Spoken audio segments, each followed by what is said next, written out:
Kisah Raja Aditya Warman, Sang Matahari Emas di Ranah Sumatera, Kerajaan Malayapura abad ke-14. Prolog, anak leluhur Majapahit.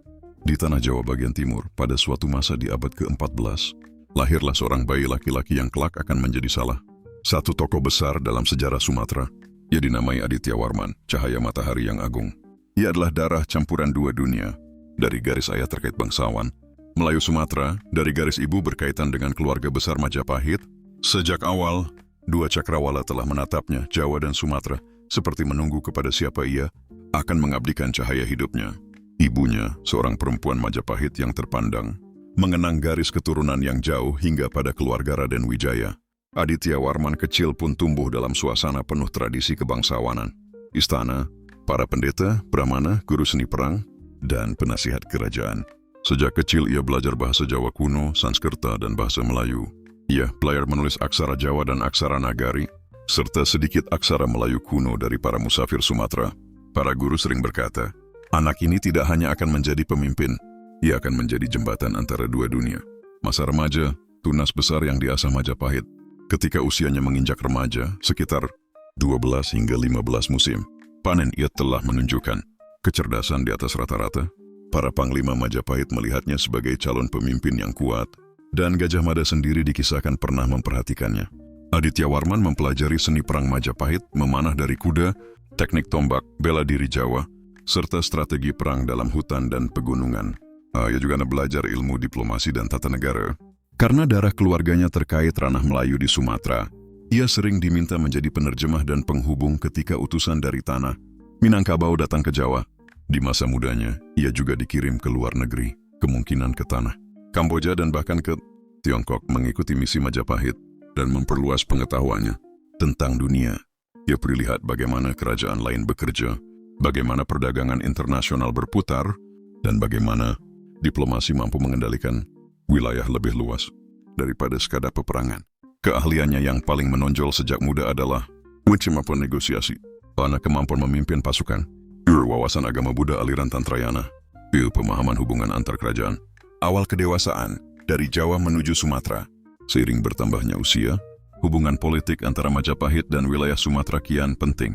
Sriwijaya telah lemah, Dharmasraya mulai surut. Banyak wilayah Sumatera memerlukan penguasa kuat untuk menjaga stabilitas. Majapahit memerlukan seseorang yang cerdas, punya garis keturunan Melayu, dan tetap setia kepada Jawa. Dan pilihan itu jatuh pada Aditya Warman. Ia pun berangkat menyeberangi lautan, meninggalkan Jawa dengan membawa pasukan, pejabat, serta sejumlah pendeta Buddha Tantrayana. Ia menuju Sumatera, bagian tengah ranah Minangkabau dengan membawa visi, membangun kembali kekuatan Melayu yang berakar dari Sriwijaya namun terhubung dengan kemegahan Majapahit. Orang-orang Minangkabau memandang kehadirannya dengan campuran rasa ingin tahu dan hormat. Ini adalah putra bumi mereka yang kembali sebagai pemimpin besar. Mendirikan Malayapura, cahaya baru di Sumatera. Sesampainya di pedalaman Minangkabau, Aditya Warman mulai membangun fondasi kerajaannya. Ia menamai kerajaannya Malayapura, kota bangsa Melayu, yang ia lakukan selama pemerintahannya antara lain. C1. Memperkuat identitas Melayu di Sumatera. Aditya Warman berupaya menghidupkan kembali kejayaan Sriwijaya. Ia memadukan budaya Melayu setempat dengan sistem administrasi Majapahit. Ia membangun struktur pemerintahan yang rapi, mencatat prasasti dengan aksara Jawa kuno dan Nagari, serta menegakkan hukum dan adat. Kedua, menguasai jalur perdagangan emas Minangkabau. Di pedalaman Minangkabau terdapat tambang emas yang sangat bernilai. Dengan kemampuan militer dan diplomasi, Aditya Warman menguasai jalur perdagangan emas tersebut. Ia membangun benteng dan menata kembali sistem pajak. Emas Minangkabau menjadi sumber kekuatan ekonomi Malayapura. Poin 3. Membangun monumen keagamaan. Sebagai penganut Buddha Tantrayana, ia membangun arca-arca batu besar, termasuk arca dirinya yang digambarkan sebagai bodhisattva. Arca-arca ini menunjukkan pengaruh seni Jawa, Tibet, dan Sumatera. Ia ingin menunjukkan bahwa raja bukan hanya penguasa, tetapi juga tokoh spiritual. 4. Diplomasi dengan Jawa dan negara lain. Aditya Warman menjaga hubungan dengan Majapahit. Ia memberikan upeti simbolis untuk menunjukkan bahwa Malayapura tetap dalam orbit pengaruh Jawa, tetapi ia juga membangun identitas mandiri di Sumatera. Ia bahkan mengirim utusan ke Tiongkok, menjalin hubungan dagang internasional. 5. Mengamankan wilayah barat dan tengah Sumatera. Dengan taktik perang dan diplomasi, ia menyatukan banyak wilayah di Sumatera bagian tengah dan barat, termasuk daerah pesisir. Ia menundukkan suku-suku yang menentang, tetapi juga merangkul banyak pemimpin lokal ke dalam struktur pemerintahannya. 6. Membentuk pemerintahan yang kuat namun fleksibel. Ia memahami bahwa Minangkabau memiliki adat tersendiri. Ia tidak menghapus adat itu, melainkan menyesuaikan hukum kerajaan agar selaras dengan adat nagari. Karena itu pemerintahannya diterima oleh banyak pemimpin lokal. Puncak kekuasaan Raja Emas Minangkabau. Pada masa kejayaannya, Malayapura menjadi salah satu kerajaan paling makmur di Nusantara bagian barat. Perdagangan emas, kapur barus, lada, dan hasil hutan mengalir deras. Para pedagang dari Tiongkok, India, dan Arab sering mengunjungi wilayahnya. Di puncak karier, Aditya Warman dikenal sebagai Raja Melayu terbesar setelah runtuhnya Sriwijaya, putra Majapahit yang membangun kerajaan sendiri. Penguasa emas Minangkabau, Pri Pelindung Agama Buddha Tantrayana, diplomat ulung Nusantara. Ia menciptakan prasasti-prasasti yang kini ditemukan di berbagai tempat, menandai jalur perjalanannya, peperangannya, dan pembangunan-pembangunannya. Akhir hidup Senja Sang Matahari. Menjelang akhir hidupnya, Aditya Warman semakin tenggelam dalam praktik spiritual. Ia sering menghabiskan waktu di vihara dan tempat-tempat sunyi di pegunungan Minangkabau. Meski usianya tidak tercatat pasti, ia hidup panjang melewati banyak pergolakan politik. Ketika hari terakhirnya tiba, matahari sore di Ranah Minang memancarkan cahaya keemasan, seakan menuruti namanya, Aditya Warman Sang Matahari. Para pengikutnya mengenang bahwa ia wafat dengan damai, meninggalkan kerajaan yang kuat dan teratur. Setelah kepergiannya, Malayapura sempat bertahan, namun kemudian memudar seiring perubahan zaman. Tetapi nama Aditya Warman tetap dikenang, sampai raja yang menyatukan kekuatan Majapahit dan tradisi Minangkabau, sebagai penguasa emas, dan sebagai cahaya yang menyinari dua dunia Nusantara. Apa saja yang Aditya Warman lakukan semasa hidupnya? 1. Mendirikan kerajaan Malayapura, membangun kerajaan baru di pedalaman Minangkabau, Sumatera bagian tengah, menjadikan Malayapura penerus kekuatan politik Melayu setelah Sriwijaya runtuh, menata ibu kota dan wilayah-wilayah yang berada di bawah kendalinya.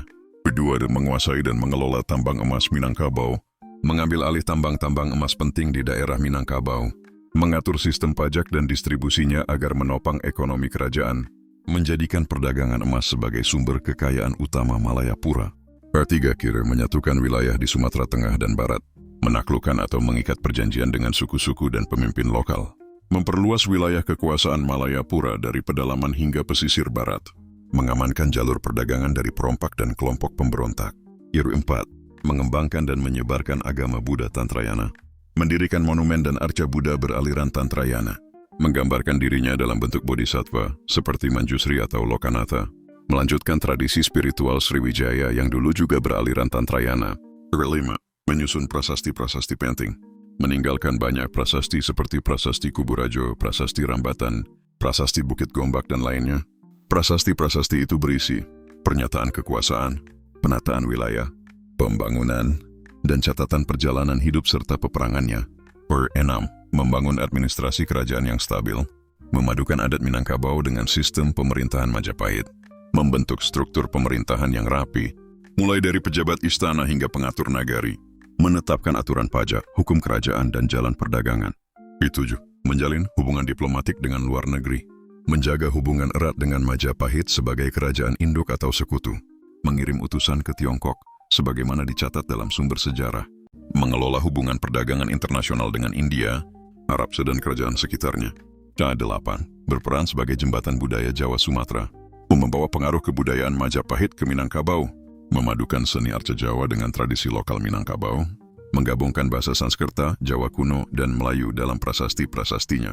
9. Memperkuat pertahanan dan militer, membangun benteng-benteng dan titik pengawasan di daerah pegunungan, melatih pasukan dan melakukan ekspedisi untuk mengamankan tambang emas, menyelesaikan beberapa konflik internal antar nagari. 10. Menjadi tokoh penting politik Nusantara, menegaskan kembali posisi Sumatera sebagai pusat perdagangan barat Nusantara, menjadi sosok kunci yang menghubungkan Jawa, Sumatera, dan negara-negara luar, meninggalkan pengaruh kuat yang bertahan bahkan setelah Malayapura runtuh. Ringkasnya, Aditya Warman adalah tokoh yang mendirikan kerajaan, menyatukan wilayah, menguasai perdagangan emas, mendukung agama Buddha, membangun prasasti dan seni, menjalin diplomasi internasional, dan menghidupkan kembali kejayaan politik Melayu di Sumatera.